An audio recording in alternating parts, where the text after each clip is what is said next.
पाठ 25 प्रवेश परीक्षा। प्रवेश परीक्षा में तुम सफल हो ही जाओगी, उसके विषय में सोचकर परेशान मत हो, पास्टर ने प्यार से कहा। नहीं पास्टर साहब, आजकल कुछ कह नहीं सकते हैं। पढ़ने वाले, मेहनत करने वाले और अच्छे अंक पाने वाले कहाँ दाखिला पाते हैं। उन सब के लिए अन्य तरीके हैं, सिफारिश और घूस। हमें तो केवल परमेश्वर की करुणा पर ही भरोसा है। डॉक्टर एल्सी ने पास्टर और पत्नी को चाय का कप पकड़ाते हुए कहा। मिली चुपचाप खड़ी रही। राजू सर तो कह रहे थे कि रीमा अगर प्रवेश परीक्षा में सफल नहीं हुई तो पैसा देकर निजी कॉलेज में प्रदेश या प्रदेश के बाहर भेजेंगे। सुनने में आया है कि अभी MBBS में 30 लाख लग रहा है। पास्टर ने आश्चर्य प्रकट किया। यहाँ मिली की बात करें तो उसका तो कहना है कि अगर परमेश्वर की इच्छा है तो मेरिट के आधार पर प्रवेश मिल जाएगा, वरना मान लेंगे कि परमेश्वर की इच्छा नहीं है। उसे निजी कॉलेज में जाने में कोई दिलचस्पी नहीं है। माँ की बात से सहमत होते हुए मिली ने मुस्कुराकर सिर हिलाया। तो क्या आप यह कह रही हैं कि डोनेशन देकर प्रवेश लेना गलत है? पास्टर की पत्नी ने अपना संदेह प्रकट किया।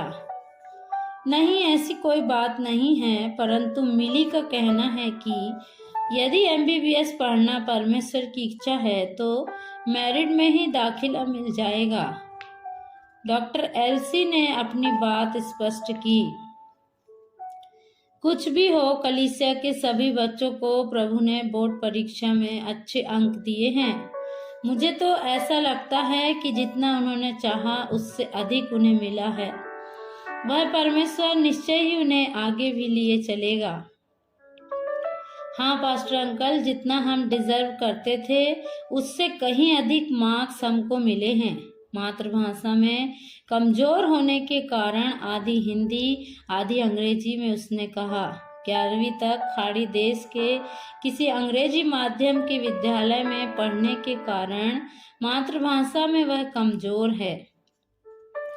मातृभाषा बोलकर कई बार हंसी का पात्र बनने के कारण उसे ऐसे अवसरों पर यथासंभव चुप ही रहना पड़ता है। अच्छा ठीक है, हम चलते हैं, पास्टर और उनकी पत्नी ने प्रार्थना करके विदा लिया। अगले दिन होने वाली यूथ मीटिंग में व्यस्त होने के बावजूद जेम्स भैया के बुलावे पर जोश उनके पास जाने के लिए साइकिल पर सवार होकर जल्दी जल्दी पैडल मारने लगा। जेम्स भैया ने इस यूथ मीटिंग की पूरी जिम्मेदारी जोश को ही सौंपा था। साइकिल चलाते हुए जोश ने परमेश्वर की स्तुति की। यह साइकिल मिलने के कारण कितनी सुविधा हो गई है। पर्चे बांटने के लिए प्रति शुक्रवार दोपहर को रेलवे स्टेशन तक अब पैदल जाने की आवश्यकता नहीं है। रात को कन्वेंशन का पोस्टर चिपकाने के लिए जाते समय अब गोंद और पोस्टर से भरा झोला हाथ में लटका कर जाने की आवश्यकता नहीं है। जिस दिन पिताजी को सुबह सुबह वर्कशॉप जाना होता है उस दिन ऑटो बुलाने की आवश्यकता नहीं होगी। साइकिल से उन्हें बस स्टैंड तक पहुंचा सकते हैं। ना जाने इस प्रकार के कितने जाने अनजाने उपयोग।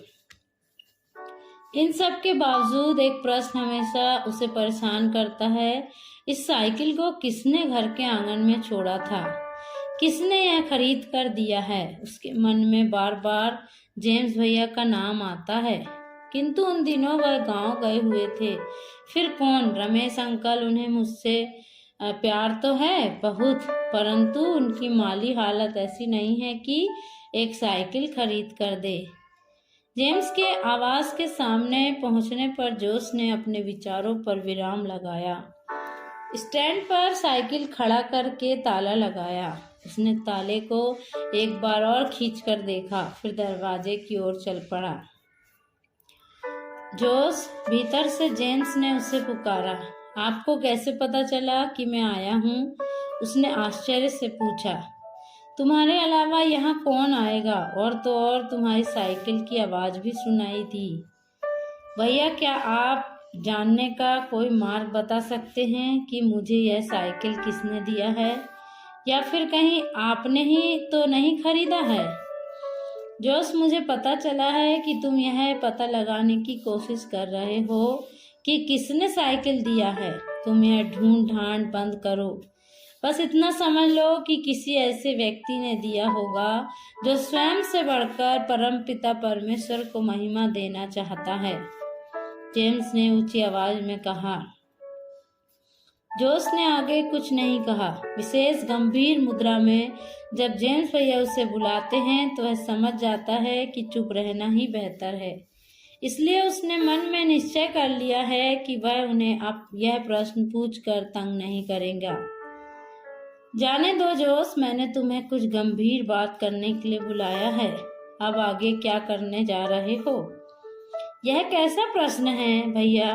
मीटिंग की सारी जिम्मेदारी सौंप दी है। माइक सेट सब आज रात को लग जाएगा। वे कुछ ज्यादा पैसा मांग रहे हैं। पिछली बार उनका एक बक्सा खराब हो गया था। हो सकता है उसको भी वसूल करना चाह रहे हों। कुछ भी हो, आज रात को आ जाएगा। किंतु उन्होंने खबर भिजवाया है कि सामान उतराने के लिए उनके पास मजदूर नहीं है। मैंने उनसे कह दिया है कि हम प्रबंध कर लेंगे। रात को मैं कार्यक्रम स्थल पर जाऊंगा। साइकिल मिलने से बड़ी सुविधा हो गई है। चंद्रा ने कहा है कि कुर्सियां सुबह 9 बजे तक ही आएंगी। उसकी कुर्सियां किसी शादी समारोह में गई हैं। जोश बिना रुके बोलते चला जा रहा था।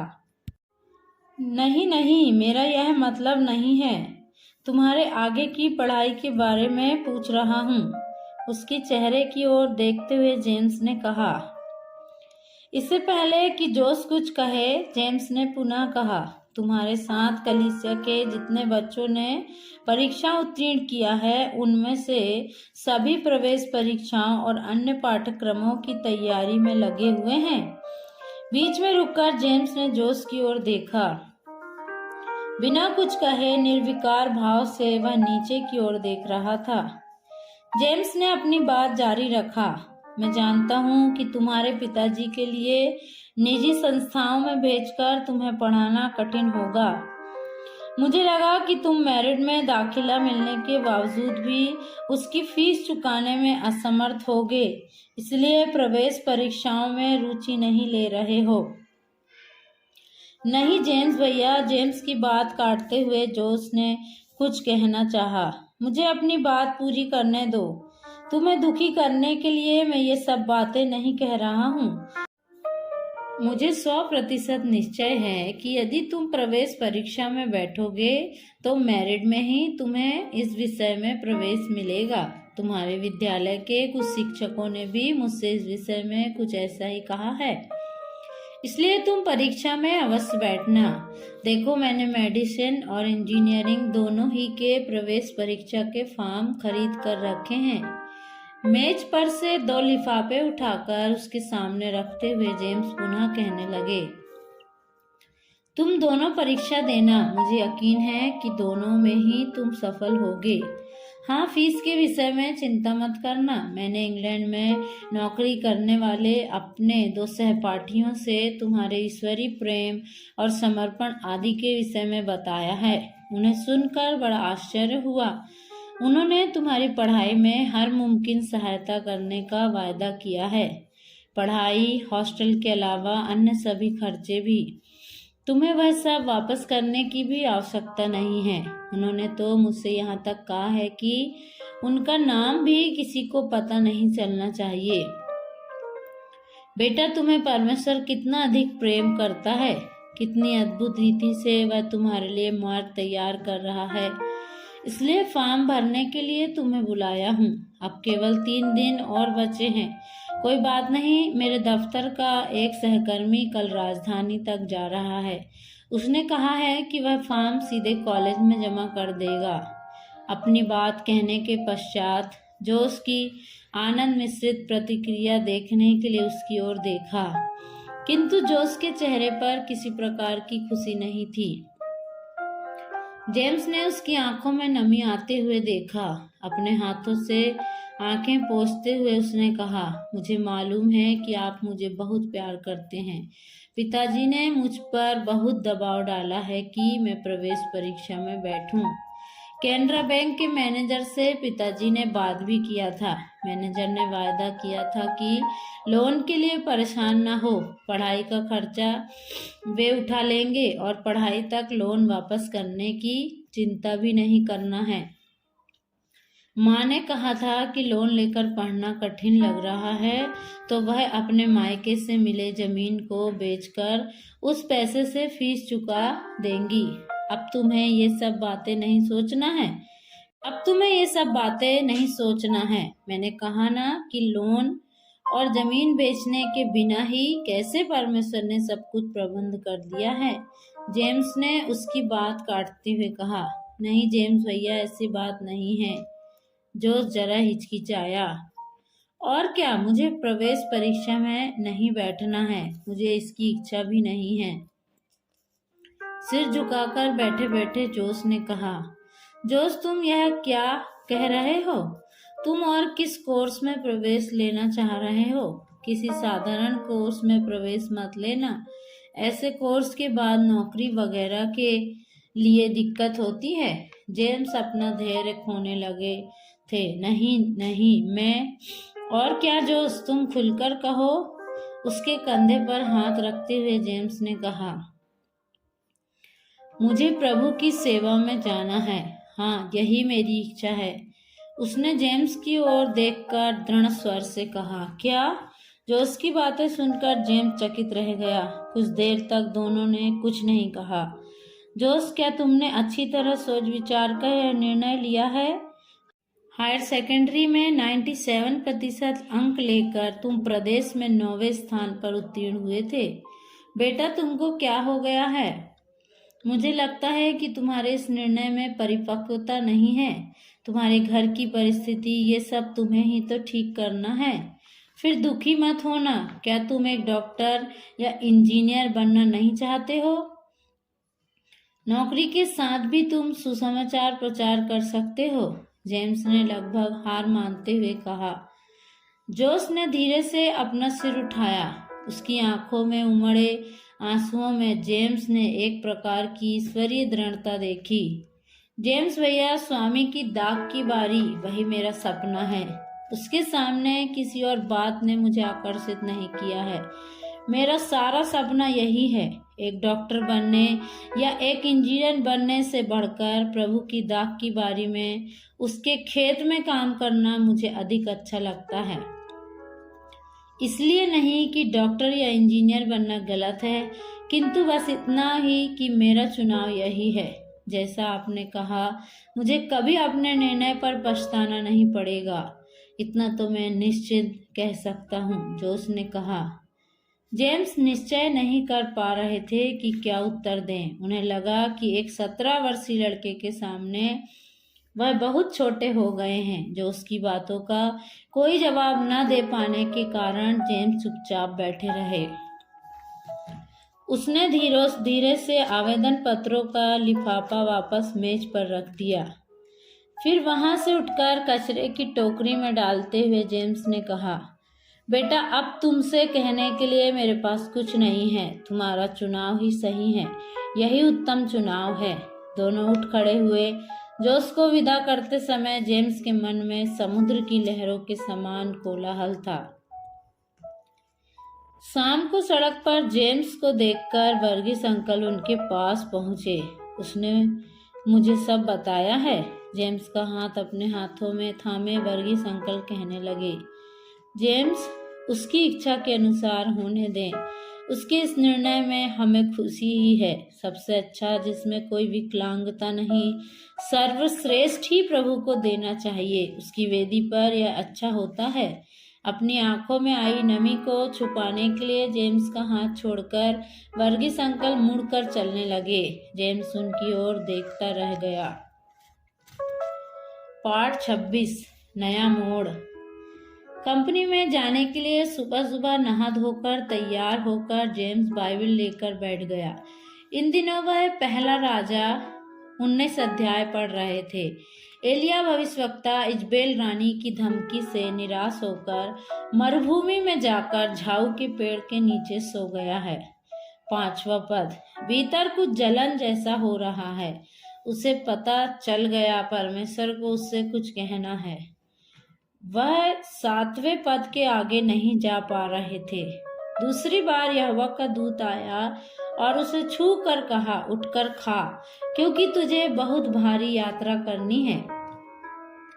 उसने कई बार उस पद को पढ़ा, परंतु कुछ समझ में नहीं आया। एक यात्रा कहाँ के लिए?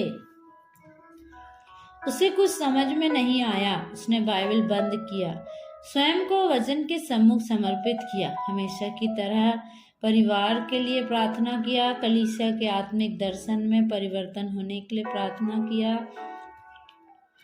दफ्तर पहुंचकर उसने रोजमर्रा के कार्य निपटाए। कुछ व्यस्तता समाप्त होने पर यह सोचकर उसने अपना ईमेल अकाउंट खोला कि लॉरेंस का ईमेल आया हुआ होगा। लॉरेंस का ईमेल नहीं आया था, किंतु एक अनजाने पते से ईमेल आया हुआ था। यह ईमेल WHO से था। मेल पढ़कर जेम्स आश्चर्यचकित रह गया। एक नौकरी के संबंध में WHO के अफ्रीका स्थित कार्यालय से ईमेल आया था।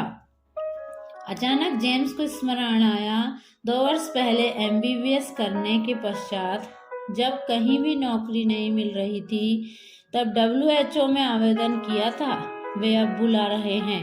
यह नौकरी WHO की देखरेख में मोजाम्बिक के क्यूलिमानी स्थित एक अस्पताल में लैब निदेशक के पद के लिए थी। वर्तमान सैलरी से 5 गुना अधिक सैलरी। तुरंत ही जेम्स के मन में वह पद याद आया जो उसे प्रातःकालीन मनन के दौरान मिला था। तुझे बहुत भारी यात्रा करनी है। उसे मन में अत्यधिक खुशी महसूस हुई। इससे बढ़कर परमेश्वर के प्रति धन्यवाद, एक तबादला। हाँ, इस समय इसकी बड़ी आवश्यकता थी। परमेश्वर ने कैसी करुणा की थी। दोपहर के भोजन के पश्चात जेम्स सीधे पास्टर डेविड के पास गए और सारी बातें कह सुनाई। माँ के लिए जेम्स के मन में कुछ दुख अवश्य था, किंतु समाचार मिलने पर माँ ने ही उसे सबसे अधिक प्रोत्साहित किया। पास्टर जॉन को भी फोन करके सारा समाचार दिया। इसके पश्चात WHO के अफ्रीकी कार्यालय में सहमति का पत्र भेजा। सप्ताह भर के भीतर उनके द्वारा मांगी गई सारी जानकारियां भी उपलब्ध करा दिया। आगोस चक्रवर्ती जेम्स के त्यागपत्र को पढ़कर कुछ समय चुपचाप बैठे रहे। कुछ देर पश्चात उन्होंने कहा, जेम्स, तुम्हारे जैसा एक व्यक्ति का अभाव ग्लैक्सकिला के लिए भारी क्षति है, किंतु मैं कभी भी तुम्हारी उन्नति में बाधक नहीं बनूंगा। तुम्हारे लिए ग्लैक्सकिला के दरवाजे हमेशा खुले रहेंगे। तुम जब भी चाहो वापस आ सकते हो। तुम अपने जीवन में बहुत ऊंचे जीवन मूल्य रखते हो। तुम्हारे जीवन में कभी भलाई की कमी नहीं होगी। मैं तुम्हें सारी शुभकामनाएं देता हूँ। उनकी बातों से उनके मन का दुख प्रकट हो रहा था। जेम्स का मोजाम्बिक स्थानांतरण की बात स्वीकार कर पाना कलीसिया में उसके सह विश्वासियों के लिए कठिन था। केवल राजू सर के मन ही मन प्रसन्नता हुई। उन्होंने यह सोचकर गहरी सांस लिया कि उनके समृद्धि के सुसमाचार का विरोध करने वाला अब कोई नहीं होगा। कलीसिया में हायर सेकेंडरी विद्यार्थियों द्वारा दिए प्रवेश परीक्षा का परिणाम आ गया।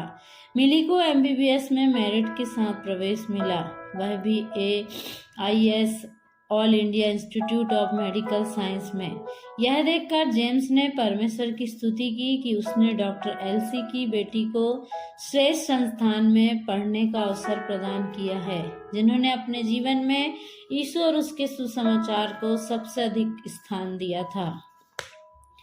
मेरिट में चिकित्सा विज्ञान में दाखिला न मिलने के कारण राजू सर ने कर्नाटक में 40 लाख रुपए देकर रीमा की सीट बुक किया था। राजू सर, जो आशीष के सुसमाचार का प्रचार किया करते थे, उनसे जब किसी ने इस विषय में पूछा तो उन्होंने यह कहकर बचना चाहा कि परमेश्वर का अनुग्रह अलग अलग तरीके से आता है हो सकता है परमेश्वर ने बेटी के दाखिले के लिए 40 लाख देकर आशीषित किया है। जिंकू को भी प्रवेश परीक्षा में सफलता नहीं मिली थी, इसलिए किसी और पाठ्यक्रम में प्रवेश पाने के लिए प्रयास कर रहा है। पता चला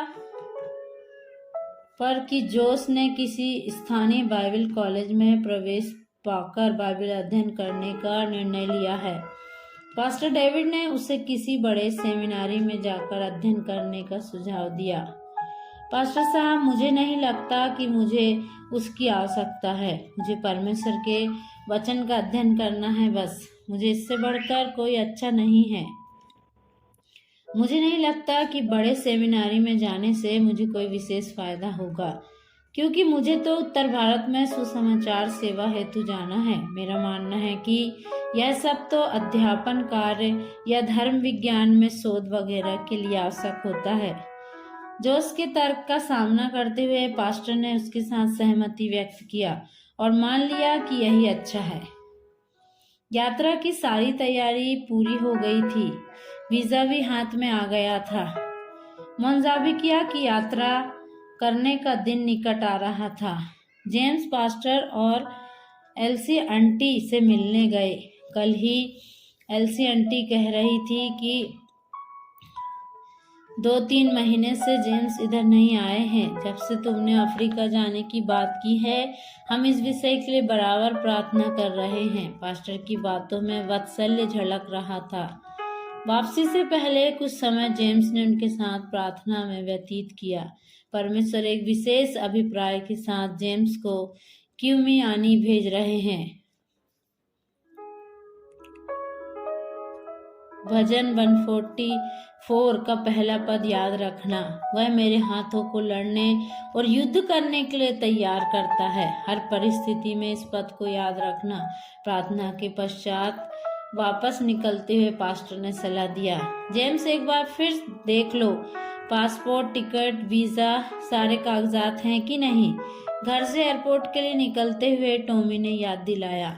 विदा करने के लिए घर से माँ के साथ टॉमी, जेसी और उनका बच्चा भी आए थे। अभी टॉमी जेम्स के घर के पास स्थित बैंक में कार्यरत है, इसलिए टॉमी ने कहा कि माँ के साथ रहते हुए यहीं से बैंक चला जाया करेगा। जेसी और टॉमी के घर पर होने के कारण माँ के विषय में जेम्स की चिंता दूर हो गई। कलीसिया से पास्टर डेविड, रमेश अंकल, जोस और मैथ्यू एयरपोर्ट आए थे। राजू सर आना चाह रहे थे, किंतु कल अचानक किसी काम से उन्हें बाहर जाना पड़ा। मैथ्यू की बातें सुनकर जेम्स मुस्कुराने लगा। Praise the Lord. प्रभु आप सबको आशीष दे।